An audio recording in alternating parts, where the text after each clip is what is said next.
vous allez bien. Aujourd'hui je vous retrouve pour une nouvelle vidéo dans mon rendez-vous, ce que j'ai lu pour vous. Donc ce que j'ai lu pour vous cette semaine, c'est Nos étoiles contraires de John Green aux éditions Nathan. Donc ce livre, j'ai mis pas mal de temps en fait à le lire. Enfin déjà me décider à sortir de ma palle déjà. Puis à le lire parce que c'est un sujet très sensible. Il a beaucoup tourné sur la blogo, surtout à la fin de l'année dernière. Et donc voilà, je suis concernée plus ou moins, de manière plus ou moins directe par le sujet. Donc ça a été vraiment très très dur pour moi de continuer cette lecture. Enfin pas de continuer parce que c'est pas que le livre était pas bien, c'est tout simplement qu'il y a des fois des passages un petit peu durs tout simplement et que quand je reposais le livre pour le reprendre un petit peu plus tard, j'appréhendais un petit peu la suite. Donc alors ce livre il parle de quoi? Alors, ce livre en fait raconte l'histoire de deux personnages, enfin surtout d'un, parce que c'est raconté à la première personne. C'est raconté du point de vue d'une adolescente de 16 ans qui s'appelle Hazel, donc, ou Hazel, mais moi je vais dire Hazel, qui en fait est atteinte d'un cancer de la thyroïde, à un stade assez avancé puisque ça a migré, des métastases ont migré vers les poumons. On atteint les poumons, mais du coup maintenant elle est obligée de se promener, entre guillemets, de se déplacer avec une bonbonne d'oxygène et une canule, enfin un tuyau sous le nez, enfin vous voyez ce que je veux dire, dans le nez et tout. Et donc c'est un sujet vachement sensible déjà d'une part, pour ça que j'ai un peu hésité à le lire maintenant. Mais donc cette adolescente, on sait qu'en fait donc elle a mis ses études un petit peu comme moi, enfin pas au même niveau bien entendu puisque moi je ne suis pas atteinte d'un cancer, mais elle a mis ses études entre parenthèses plus longtemps que moi parce qu'elle apparemment je crois que ça fait 3 ans qu'elle est déscolarisée. Et en fait on apprend que sa mère, enfin ses parents, surtout sa mère qui est très derrière elle, qui est tout le temps derrière elle, pour la soutenir et puis pour se dire qu'elle ira mieux si elle fait. Elle l'incite à aller à un groupe de soutien pour les cancéreux, surtout pour les enfants cancéreux, enfin, les enfants et les adolescents cancéreux. Et en fait donc elle y va une fois par semaine, je crois que c'est le mercredi. Et là-bas en fait elle retrouve un ami qui s'appelle Isaac, qui va se faire lui hospitaliser pour se repérer et se retirer son autre œil, donc il va devenir aveugle. Mais elle va aussi rencontrer, et donc c'est là que ça va être plus intéressant entre guillemets, elle va rencontrer un garçon qui a un an de plus qu'elle, qui a 17 ans, qui s'appelle Augustus. Augustus est ce qu'on appelle un RC, donc en rémission complète d'une maladie qui touche les os apparemment, enfin je sais plus comment s'appelle cette maladie parce que c'est un nom barbare comme la plupart des maladies de toute façon, et qui attaque les os, enfin en tout cas il est amputé d'une jambe. Alors, ne me demandez pas si c'est la gauche ou la droite, je sais plus. Bref, il est amputé, il a une prothèse, enfin voilà. Et donc elle va le rencontrer et tout, lui il va flasher sur elle, en tout cas il va beaucoup s'intéresser à elle. Ils vont se lier d'amitié tout d'abord. Puis va naître une petite, une histoire d'amour entre eux au fur et à mesure des mois. Et donc ils vont faire plein de choses ensemble parce qu'au final, la vie des cancéreux n'est pas si ennuyeuse que ça. Ils vont vivre plein de choses tous les deux. Il y a des moments très palpitants entre guillemets. Et donc il faut que j'arrête de dire entre guillemets. Donc en fait, donc voilà. En gros, je vais pas en raconter davantage parce que ce serait spoilé. Et j'ai pas envie de spoiler un tel livre.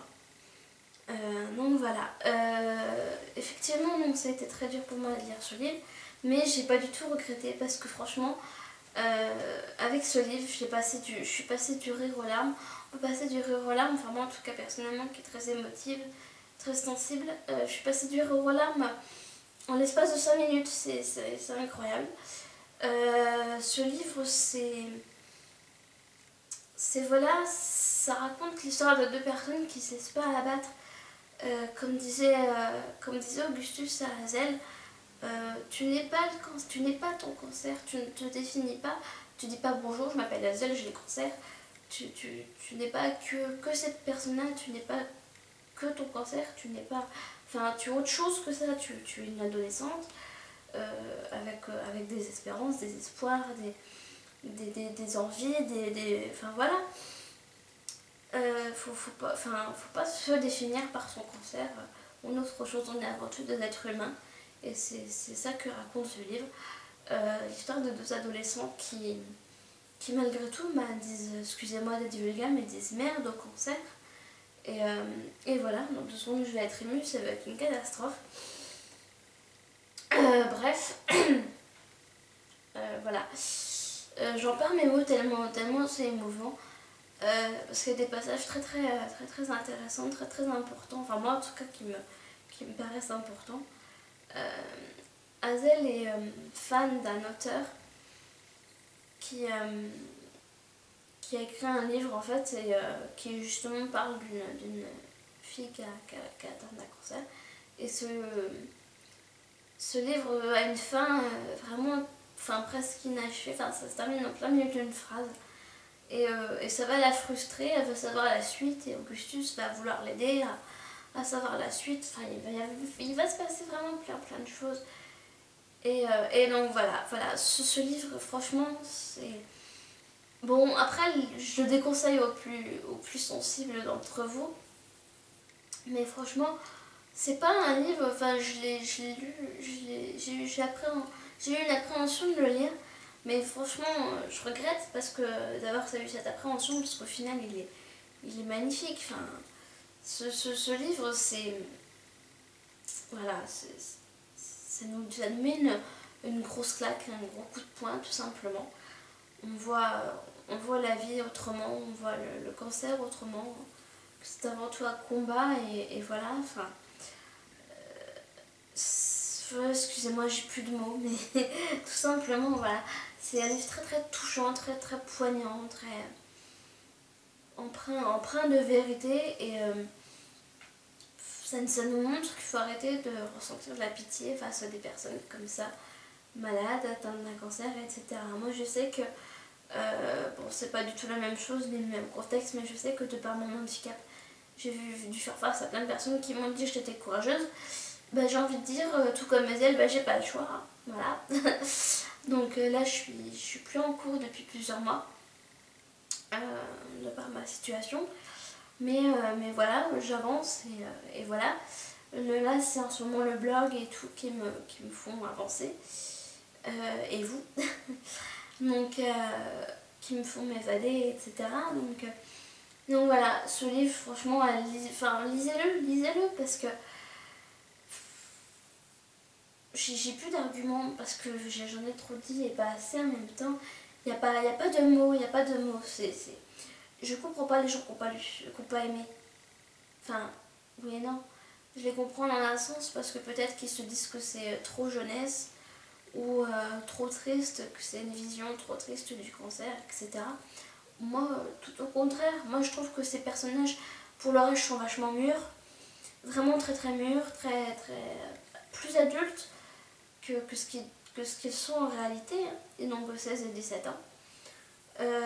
C'est pas du tout, voilà, et puis c'est pas du tout une vision triste, au contraire, ils font plein de choses pour justement, aller au-delà de ça, ils ont des projets, etc. Donc voilà, j'ai vraiment énormément aimé ce livre. C'est mon premier coup de cœur 2014, vraiment 2014, parce que l'autre, je l'ai lu, le dernier livre que je vous ai présenté, je l'ai lu à cheval entre les 2 années. Donc là, c'est mon premier coup de cœur 2014, je donne la note c'est un 10 sur 10, hein, je ne peux pas faire autrement. il n'y a pas de livre parfait, normalement, c'est vrai, je suis peut-être trop gentille, j'en sais rien. Mais pour moi, c'est un 10 sur 10 à ce livre, franchement. C'est vraiment super. Par contre, effectivement, c'est vrai que la plupart d'entre vous me diront oui, c'est bien d'être frustré par la fin d'un livre parce que ça laisse libre cours à l'auteur de nous faire imaginer la suite. Mais j'ai été vraiment très frustrée par la fin de ce roman. Et aussi étonnée parce que ça ne se finit pas du tout comme... Enfin, les 100 dernières pages, je vous dis tout de suite, j'ai pas arrêté de pleurer. Ça ne se finit pas du tout comme je pensais. Je vous dis pas pourquoi, bien entendu, pour pas spoiler. Mais ça ne se finit pas du tout comme je pensais. Et donc voilà. S'il vous plaît, si vous voulez lire une vraie ode à la vie, comme je l'ai dit sur Facebook, une ode à la vie, un message d'espoir, une vraie claque, lisez Nos étoiles contraires de John Green. Et si vous avez le courage, lisez-le en VO, mais pas moi, j'ai pas eu le courage. Donc voilà, ça sera tout pour ce que j'ai lu pour vous. Oui, donc comme je vous l'ai dit précédemment dans une autre vidéo, il y aura plein de nouveautés sur ma chaîne, sur mon blog et sur ma page Facebook. Notamment, je ferai une vidéo très prochainement sur tous les réseaux sociaux où vous pouvez me joindre, me trouver. Donc pas de soucis, si vous voulez une adresse mail ou me joindre, je vous la donnerai aussi. Dites-le moi en commentaire. Je vous mettrai aussi donc en barre d'infos tous les réseaux sociaux où vous pouvez me joindre, mais je l'expliquerai plus en détail, le pourquoi du comment, dans une vidéo. Donc j'ai plein d'autres projets, j'ai plein d'autres vidéos en vue. Je vais vous laisser et je vous souhaite une très bonne journée, soirée, tout dépend le moment que vous regarderez cette vidéo. Et je vous dis à très bientôt et puis je vous adore. Gros bisous.